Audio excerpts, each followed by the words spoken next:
Смотрите, вчера комментарий прилетает.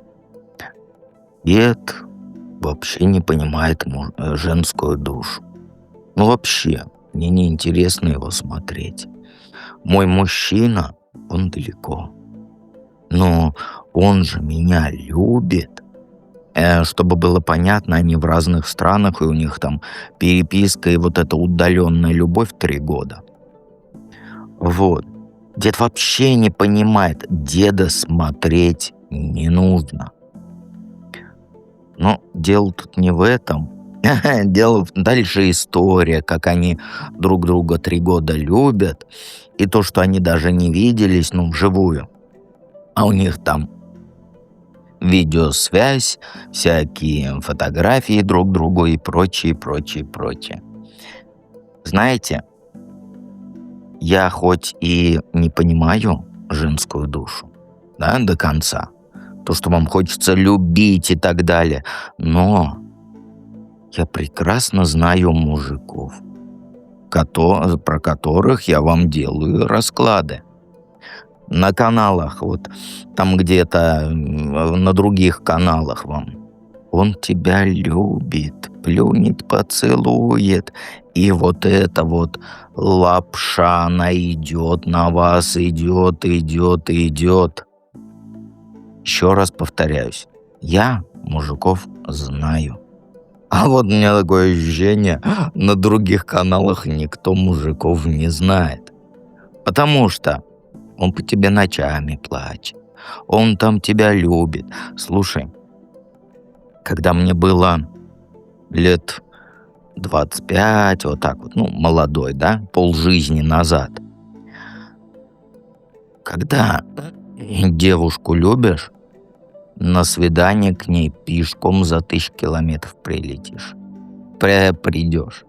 Приползешь, не то что там на машине приедешь.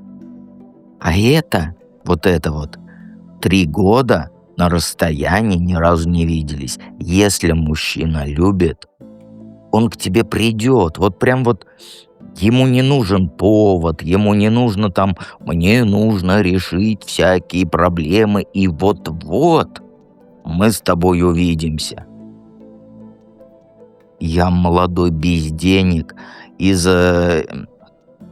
своего дома до Москвы, там 1000 километров, на попутках ездил, чтобы с девушкой увидеться. Просто проблема в том, что девушкам, женщинам хочется верить в сказку. Я не против, чтобы вы верили в Деда Мороза и в прочую вот эту всю эфемерную штуку, да? Но, любя человека на расстоянии, веря в его сказки, или любя женатого, который тебе внушает, что вот-вот с женой разведется, мужчинам не нужен повод. Чтобы быть с тобой рядом, мужчина, любой, независимо от того, какие у него проблемы, за 1 день может оказаться рядом с тобой. Я юный, маленький, на попутках ездил, без денег, без ничего, без всяких отговорок. Еще раз повторяюсь, я вам расклады про мужиков делаю. И я мужиков знаю, потому что я он.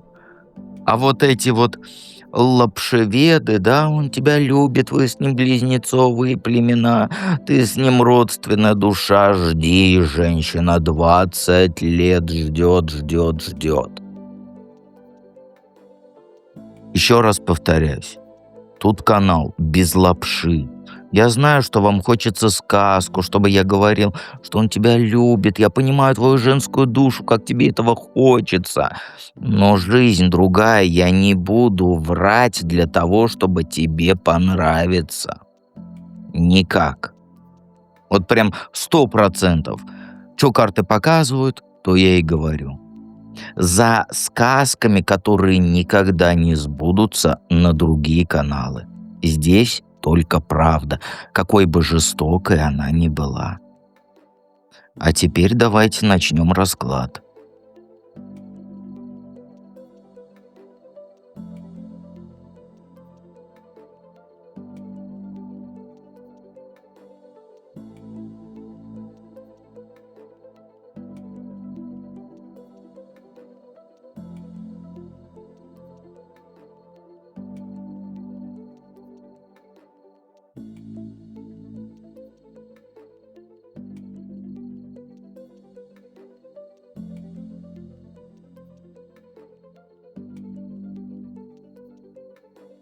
Итак, единички. Первые две карты — это сигнификация, кто ты, что ты за человек. Ну, а ты вроде бы и довольна жизнью, но есть проблема, ты копаешься в себе постоянно. Но не потому, что там грузишься, а потому что вот реально чувствуешь, где правда, а где ложь. То есть ты не тот, кто вот на кухне будет трепаться до утра, да, про ерунду, если подвох чувствуешь. Твоя фишка — это суть видеть, даже когда другие ее нарочно вот замазывают. Ты не просто умная, ты вот какая-то знающая, что ли, без всяких курсов, учебников и так далее. Например, вот, когда все восхищаются каким-то мужиком, а ты сразу видишь, что он мудак. Ну или на работе начальник пыжится, да, а ты еще до собрания понимаешь, что его план — это полная какашка. Но это ни в коем случае не значит, что ты зануда. Ты просто умеешь быть легкой, когда надо, но внутри всегда держишь вот эту свою антенну включенной. Проблема только в одном. Иногда ты так привыкаешь все контролировать, что ты забываешь просто жить. Как будто ты одновременно и капитан корабля пиратского, да, и его пассажир, который боится, что капитан там на рифы налетит. Просто расслабься. Ты уже на финишной прямой до своего становления. Ты не идеальная, но зато ты цельная. Все твои косяки из прошлого, все твои слезы, все победы, они слились в одну картину. И вот эта картина, она прям огонь. Сомневаться в себе перестань. Ты готова к большему, и просто ты пока не поняла еще, к чему именно ты готова. Так что ты должна знать прямо сейчас? Тут знаешь как? Ты сейчас на взводе, потому что ты пытаешься двух зайцев убить. И с подружками погулять, да, не пропустить, и не свалиться от усталости. Знаешь, как бывает? Вроде там хочешь натуситься, да, но после этого ты 3 дня как выжатый лимон. И вот прямо сейчас тебя рвет на части. Одна нога — давайте все пойдем в кафе, девичники, а другая — я с ног валюсь. Знаешь, тут ответ очевиден даже. Тебе надо и то, и другое, но по очереди, а не сразу все вместе. Посмотри, вот ты уже наделала дел, да? Теперь надо передохнуть, а не впихивать в себя еще какую-то порцию событий. Твои подружки, они не исчезнут, если ты пропустишь там одну встречу и просто дома полежишь. Но если ты продолжать будешь в таком же духе, ты просто будешь похожа на зомби. И я не шучу. Потому что твое тело, оно сейчас не кричит даже, а орет. Дай передышку. Поэтому не игнорируй это. Отключи телефон, завались на кровати и 2 дня вот в потолок смотри. Перезарядка же она не слабакам нужна, а тем, кто потом цели рвет свои. Понимаешь? И когда вернешься в строй, то не вздумай сразу прыгать выше головы. Потому что график на данный момент — это твой друг. Вот это тебе нужно знать прямо сейчас. Какой совет? Ну, тут по картам даже не нужно трактовать. Хватит метаться, как угорелая. Вот вижу тебя, знаешь, какой? То ты за проект новый хватаешься, то ребенку там на какой-нибудь праздник костюм шьешь, то еще кому-то помогаешь. Ты думаешь, это классно, все успевать? На самом деле ты как клоун, который вот жонглирует тарелками, да? Но половина тарелок уже треснула. Пора включать режим, знаешь, вот, как сказать, Илона Маска. Ну, не в плане взрывать ракеты, да, а в плане вот четкой системы. Берешь ежедневник, все по полочкам раскладываешь. Это срочно, это подождет, а это нахер не надо. Перестань быть удобной для всех. Мужу, если он у тебя есть, скажи, чтобы сам рубашку себе погладил. Коллеге скажи, что отчет там до завтра подождет. Подруге скажи, которая вечно у тебя ноет, что у тебя своя жизнь есть. Я согласен, что будет дискомфортно, да, сначала. Зато ты потом поймешь, что хаос возникает не от дел, а от твоего «да». Понимаешь? Жесткий распорядок нужен. Это не тюрьма, нет, это броня. И если ты не поставишь себя во главе своей жизни, другие, тем более этого не сделают. Давайте перейдем ко второму варианту.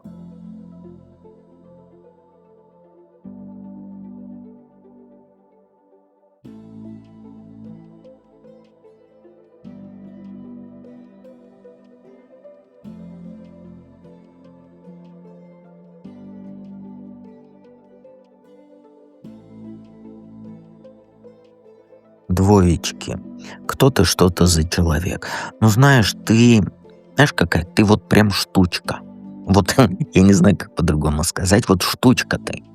Ты вечно со всеми подряд воевала, чтобы свою правоту доказать. Даже если для этого приходилось по головам идти.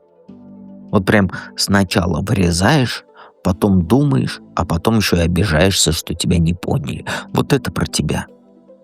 Но сейчас ты пытаешься не рвать всех на части, а как-то вот уравновесить свой взрывной характер. Не то чтобы ты тихоней стала, нет, просто ты понимать начала, что иногда нужно оборот избавить и не доводить до ругани. Ты ж не дурочка какая-нибудь, чтобы каждый раз в драку лезть. Когда можно, например, просто промолчать или по-умному договориться. Знаешь, твоя проблема, она в том, что ты до сих пор носом крутишь, считая всех вокруг идиотами, а себя умничка, красавица и так далее. Но при этом ты сама же и страдаешь от этого. Ты как ножик с тупым лезвием. Вроде работаешь, но если не заточить тебя, то только саму себя, как говорится, порежешь. Ты научилась сдерживать свою вот эту агрессию, но это дается тебе через пень-колоду. Ты то кидаешься на людей, то вдруг резко включаешь режим «Ой, все». И вот эта качель между там взорвать все к чертям и «ладно, я помолчу», это и есть твоя суть. Ты не умеешь по-нормальному границы свои отстаивать без вот этих истерик. Но уже хотя бы пытаешься чуть-чуть. И это хорошо, потому что раньше ты бы не парилась и орала, как потерпевшая на каждом углу. Теперь ты хотя бы изредка включаешь мозг и думаешь такая, может, я палку перегибаю. Так что ты должна знать-то? Смотри, прямо сейчас ты обязана понять, что тебе нужно одновременно быть и хозяйкой своей жизни, и жесткой стервой, извини меня за выражение, которая не дает себя обмануть. Вот первое, это хватит ныть, что денег нет, работа чего-то не клеится. Бери все в свои руки и делай так, чтобы было все под контролем. Не жди, что прилетит голубой волшебник на золотом вертолете и там разгребет твое дерьмо, извини меня за выражение. Также перестань вестись на сопливые разговоры и на сюсюканье. Если кто-то пытается тебя разводить или давить на жалость, правду сразу говори, в глаза прям, без церемоний. Ты мудак, иди ты деду в огород картошку копать. Сейчас для тебя не время для нежности. Но и не превращайся в конченую эгоистку, конечно. Балансируй. Понимаешь? Вот балансируй между там я все смогу сама и там я не позволяю себя использовать, понимаешь? Твоя беда в том, что ты размазываешь сопли, когда нужно быть твердой. Либо дров наломаешь там, где нужно вопрос, как говорится, по-тихому решить.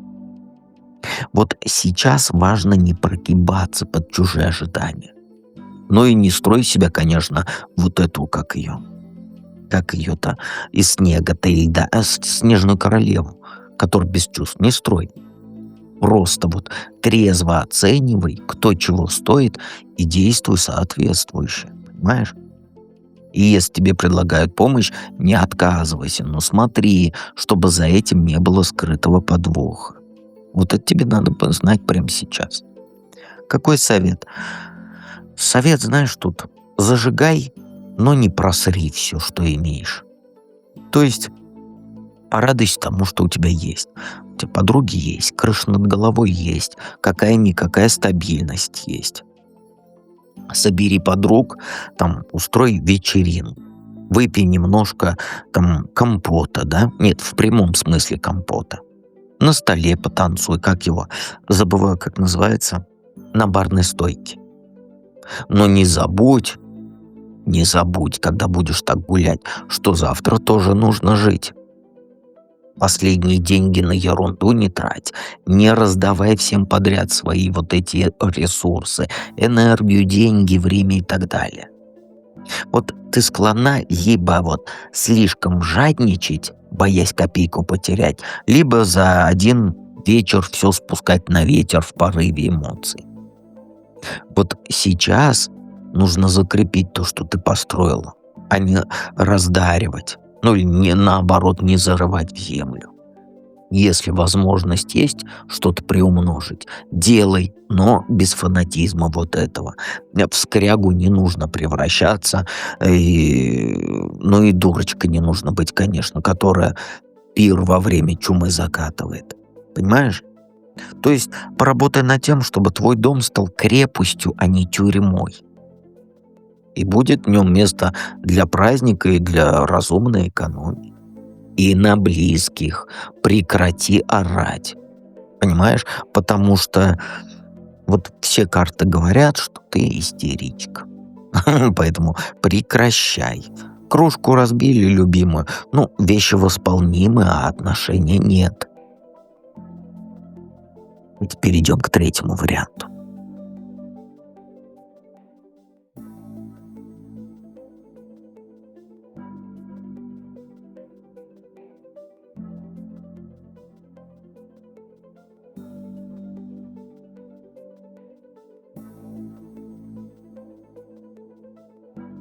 Что-то у троечек все печально почему-то. Наверное, кто-то из двоечек смотрит троечку. Кто-то что-то за человек. Тот, кто через жопу проходил полную. Деньги у тебя сквозь пальцы текли. В долги влезала, ночами не спала.